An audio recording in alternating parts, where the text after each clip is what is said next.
प्रधानमंत्री नरेंद्र मोदी छत्तीसगढ़ के रायपुर पहुंच चुके हैं, जहां वो छत्तीसगढ़ को राज्य का दर्जा मिलने के बाद 25 साल पूरे होने के मौके पर रजत जयंती कार्यक्रम में शामिल हो रहे हैं। आज रायपुर में पीएम मोदी का पहला कार्यक्रम सत्य साई अस्पताल में हो रहा है, जहां वो दिल की बात के तहत सफल हार्ट सर्जरी करवाने वाले 2500 बच्चों से संवाद कर रहे हैं। ये उनका काफिला प्रधानमंत्री का, और सड़क के दोनों तरफ बड़ी तादाद में चाहने वालों की भीड़।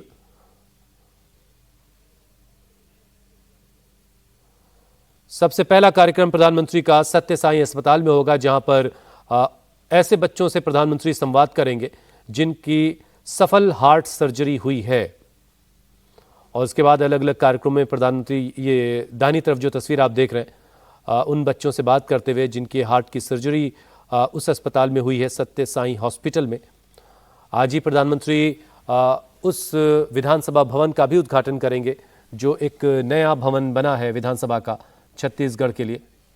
हमारे सहयोगी अमित पालित रायपुर से सीधे इस वक्त हमारे साथ जुड़ चुके हैं। अमित, इस वक्त प्रधानमंत्री कहां हैं और आगे के शेड्यूल के बारे में एक बार जरा बताएं।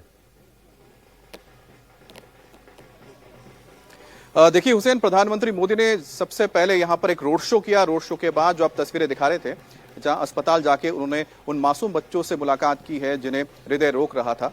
और उसके बाद प्रधानमंत्री मोदी का जो काफिला इस वक्त ब्रह्म कुमारी के उस संस्थान में पहुंचा है, जहां पर प्रधानमंत्री मोदी यहां पर उद्घाटन करने पहुंचे हैं। इसके बाद प्रधानमंत्री मोदी को यहां पर पहला जो ट्राइबल म्यूजियम है उसे भी इनॉग्रेट करना है। और प्रधानमंत्री मोदी उसके बाद जाएंगे, जो आप जिक्र कर रहे थे, विधानसभा भवन जो नया बना है। और साथ ही साथ 25 साल पूरे होने के मौके पर यह सबसे बड़ा मौका रहेगा राज्य के लिए कि राज्य के पास अपना नया विधानसभा भवन होने जा रहा है। और साथ ही साथ जो आप मेरे पीछे आप देख रहे हैं, ये अटल नगर है, जिसे नया रायपुर के नाम से भी जाना जाता है, और इसको भी विकसित किया गया है। ये रायपुर या छत्तीसगढ़ का सबसे आधुनिक शहर यहाँ पर तैयार किया गया। यहाँ पर पूरा का पूरा जो इलाका आप देख सकते हैं कि काफी आपको यहाँ पर हरियाली नजर आएगी। जो यहाँ के चौक चौराहे हैं, यहाँ पर पूरी तरह से ऑटोमेटेड ट्रैफिक सिस्टम है, साथ ही साथ यहाँ पर सीसीटीवी कैमरेज लगे हुए हैं। तो कुल मिलाकर प्रधानमंत्री मोदी का जो आगे का कार्यक्रम सबसे अहम रहेगा, जो सबसे आखिरी प्रोग्राम है, वो है राज्य उत्सव का शुभारंभ, जिस दौरान प्रधानमंत्री मोदी करीब 14,000 करोड़ की और परियोजनाओं का यहां पर शिलान्यास करेंगे, उद्घाटन करेंगे। और राज्य की अगर बात की जाए तो ये खास तौर पे एनडीए सरकार के लिए बहुत अहम है, या बीजेपी के लिए बहुत अहम है, क्योंकि सन 2000 में जब अटल बिहारी वाजपेयी प्रधानमंत्री थे, उस दौरान इस राज्य की नींव रखी गई थी। और तब से अगर अब तक देखा जाए तो इस राज्य ने काफी विकास किया है। और साथ ही सबसे अहम हो जाता है, प्रधानमंत्री मोदी ने जो अपने ट्वीट में जिक्र किया था, वो था नक्सलवाद को लेकर। प्रधानमंत्री ने कहा था कि किस तरह से नक्सलवाद यहाँ के कई जो जिले थे, या फिर आप कह सकते हैं अलग अलग क्षेत्र थे, जहां से खत्म हो चुके, और वो जो जिले हैं या वो जो क्षेत्र हैं काफी विकास कर रहे हैं। और जैसा कि गृह मंत्री अमित शाह ने भी ये बताया है कि 26 मार्च 2026 तक नक्सलवाद पूरी तरह से खत्म कर दिया जाएगा। तो कुल मिलाकर देखा जाए तो इस वक्त जो नक्सलवाद है कई इलाकों से धीरे धीरे काफी कम हो चुका है या खत्म हो चुका है। और जो विकास है, माना जा रहा है कि इससे और तेजी से छत्तीसगढ़ का होगा। अब जीडीपी की अगर बात करते हैं तो सन 2000 में जब स्थापना हुई थी, बताया जाता है उस वक्त यहाँ पर जो जीडीपी हुआ करता था करीब 50,000 करोड़ का था। आज 25 साल बाद अगर देखा जाए तो करीब 4.5 लाख करोड़ की जीडीपी को हासिल कर चुका है छत्तीसगढ़। और साथ ही साथ बहुत सारे ऐसे क्षेत्र हैं, खासतौर पे चावल का कटोरा कहा जाता है छत्तीसगढ़ को, तो कृषि के क्षेत्र में भी इस राज्य ने काफी तरक्की की है। तो कुल मिलाकर देखा जाए तो इस वक्त राज्य तरक्की कर रहा है। लेकिन जो नक्सलवाद का जो यहाँ पर एक सबसे बड़ा मुद्दा था, और मुख्य धारा से जोड़ना, आप देखिए पिछले कुछ दिनों में हमने लगातार देखा हुसैन, जब हम खबरें पढ़ रहे थे, कि बड़ी तादाद में जो नक्सल छोड़कर मुख्य धारा के साथ यहाँ पर लोग जुड़ रहे थे। अब बस्तर का जो क्षेत्र है, जो सबसे ज्यादा प्रभावित रहा है नक्सलवाद से, वहां पर अब धीरे धीरे जो लोग हैं मुख्य धारा में आ रहे हैं।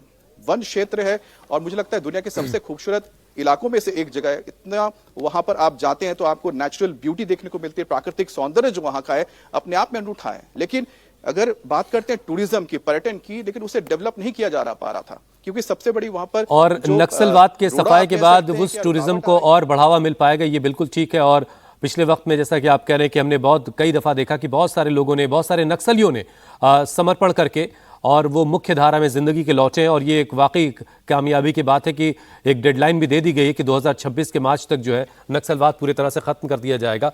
बहरहाल आज जो एक नए विधानसभा भवन का उद्घाटन होना है, वो कितने बजे होना है और जहां आप खड़े वहां से कितनी दूरी पर है?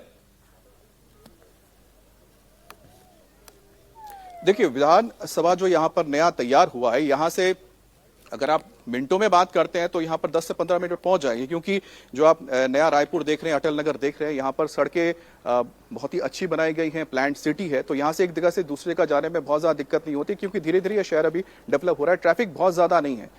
लेकिन सबसे मुख्य हो जाता है जिस तरह का इतना भव्य जो भवन बनाया गया, करीब 350 करोड़ की इसकी अगर लागत आई है इसे बनाने में, और साथ ही 51 एकड़ में ये फैला हुआ है, और इसमें 3 विंग, जैसा हम बता रहे हैं कि 3 विंग है। और सबसे बड़ी बात है कि इसके अंदर का जो, अगर आप देख पा रहे होंगे तस्वीरें कहीं पर, तो तस्वीरों में आप देखिएगा कि जहां पर मेन हॉल है, असेंबली हॉल है, वहां पर आपको यहाँ की जो सबसे प्रमुख चीज है, जो बस्तर की आपको यहाँ पर कलाकृति नजर आएगी, वहां की जो संस्कृति है वो नजर आएगी। और खासतौर पर यहाँ पर जो विधानसभा है, इसमें जो दरवाजे बनाए गए हैं, लकड़ी के दरवाजे बनाए गए, उसके जो कलाकार हैं, जो आर्टिस्ट हैं, वो भी बस्तर से आए हुए हैं।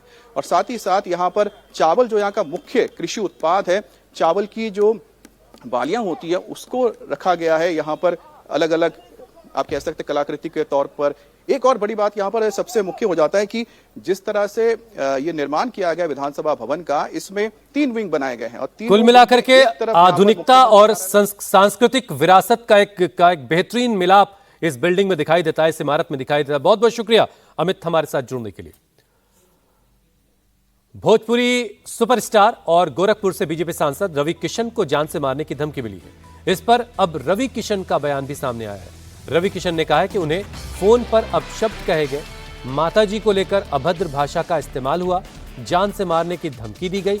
उन्होंने यह भी कहा कि वो इन धमकियों से डरते नहीं। बीजेपी सांसद रवि किशन को बिहार में एक जनसभा से पहले जान से मारने की धमकी मिली। एक युवक ने उन्हें 4 दिनों के